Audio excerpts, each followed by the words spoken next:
Hi, this is Suzanne, Glass Garden Beads.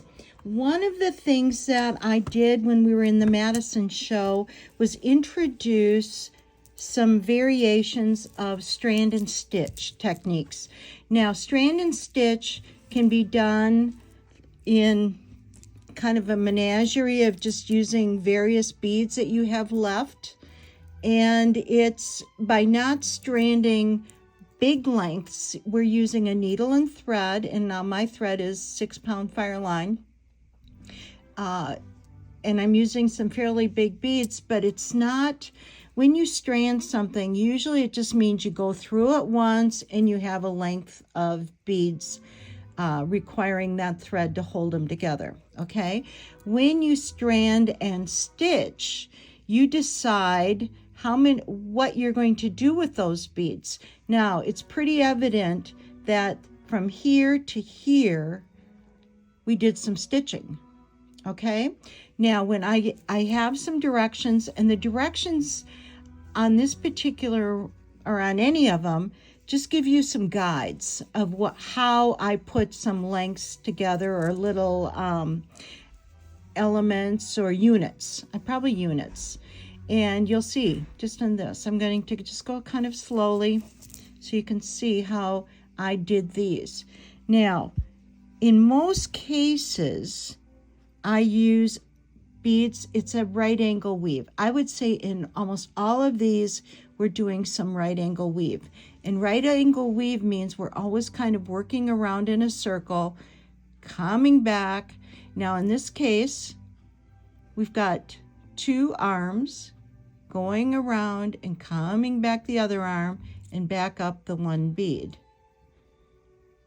And then we come out this 1 bead, and this is a circle, and we would exit. Here's the holder bead or the connector bead. So we tend to do, when we have a circle of beads, they tend to be an odd count because we tend to exit 1 bead that's on the top. Or if it's an even count, you would exit 2 beads. In any case, you exit, I'm going to get my needle out. You would see how you're coming out this side for going up. You're coming down and you exit the other side. Because otherwise, if you would exit from the same side, it would tilt. And if you can try it and you'll see right away what happens. We like to have things laying close, pretty much symmetrical, so they look like they lay correctly, okay? So stitch or strand and stitch literally means you put beads on, and here I did one right before I started here. This is from here to here is just 1 layer of beads, okay? Now, when you strand and stitch, you do not want any more than, here's an example of another length, 2 big beads, but I don't want any more on this thread than maybe that. And that's probably about a 1.5 to 2 inches, okay? So when we do that, and then we go into the little units of, see that? Sometimes out of just 1 bead, you can do a circle, and this, we go back up here, do a circle, and then we come back down. So you're going to find your rhythm, how you like it, in every box. And I've got a link going to my box mixes that I put together. I've got 6 strands of assorted beads. I've got a little baggie of larger odd bead mixes. Everything coordinates. Then I've got 2 bags of 2 different colors of 11-0 seed beads. Then I've got 1 bag of 8-0 seed beads. And then I've got in every one a coordinated bugle bead. So you've got the same combination, just different colors. Will you get this in every box? No. This just happens to be a bead that I had with the amethyst colorway. So it's using up my beads, giving you an option of some pretty great color combinations. Look at that. See that? And that's what makes Strand and Stitch so pretty, especially when we do the, not every unit or length is the same. You could make them symmetrical if you want, but I don't. I like to just do what I feel as I go. Here I did a triangle and used some little beads on the end. And let's say somebody is really good with end of belly or whatever the stitch is. You could do little peyote straps in there with your 11s, and it depends on what you want to do. And here's a big bead. Now to connect it, here was my connection. I did an 8. I did 3 11s. Then I added a 4mm fire polish. Came back, 3 11s.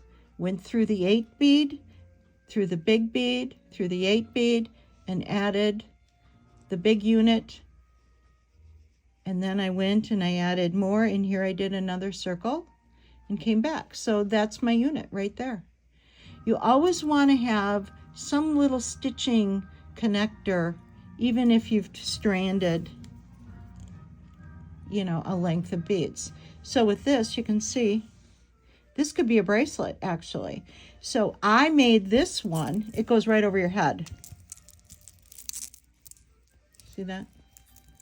This goes right over your head, and it's very lovely. Okay, so I chose all the premium beads I wanted for my main necklace. Now, what do we do with leftovers? You got tons of leftovers. I've got a whole bunch of leftovers. Well, let's make a bracelet. So this is what I put together. I started out with this one little unit.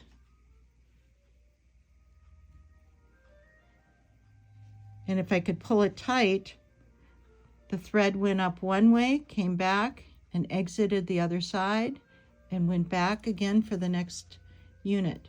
That became the next unit right here.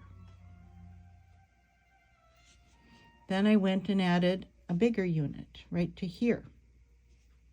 I even did the kind of asymmetrical roundabout, but that was done. Went down, you're always coming back again, and then you exit. In this case, we exited the little seed bead. Now, what do my directions look like?